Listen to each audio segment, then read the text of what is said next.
মার্কিন ট্রেজারি সম্প্রতি $1 একটি বিশেষ কয়েনের খসড়া নকশা প্রকাশ করেছে। যুক্তরাষ্ট্রের স্বাধীনতার 250তম বার্ষিকী উদযাপনের অংশ হিসেবে প্রেসিডেন্ট ডোনাল্ড ট্রাম্পকে সম্মান জানাতে এই বিশেষ $1 কয়েনের নকশা প্রকাশ। নকশার সামনের দিকে ট্রাম্পের ছবি দেখা যায়, যার উপরে লেখা লিবার্টি এবং নিচে 1776 থেকে 2026 খ্রিস্টাব্দ। কয়েনের অন্য পাশে ট্রাম্পকে উঁচু মুষ্টি অবস্থায় দেখানো হয়েছে।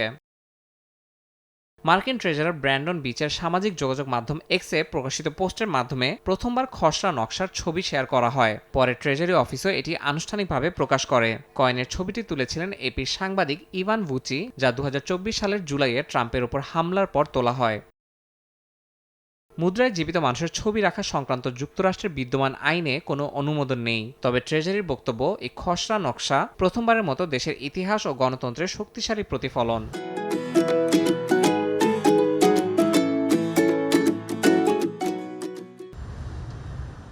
ট্রেজারির এক মুখপাত্র জানিয়েছেন, শাটডাউন থাকা সত্ত্বেও ট্রাম্পের নেতৃত্বে দেশ 250তম বার্ষিকীতে আগের তুলনায় আরও শক্তিশালী ও সমৃদ্ধ অবস্থায় পৌঁছেছে। চূড়ান্ত নকশা এখনও নির্বাচিত হয়নি, তবে এরই মধ্যে প্রকাশিত নকশা আলোচনার কেন্দ্রবিন্দুতে পরিণত হয়েছে।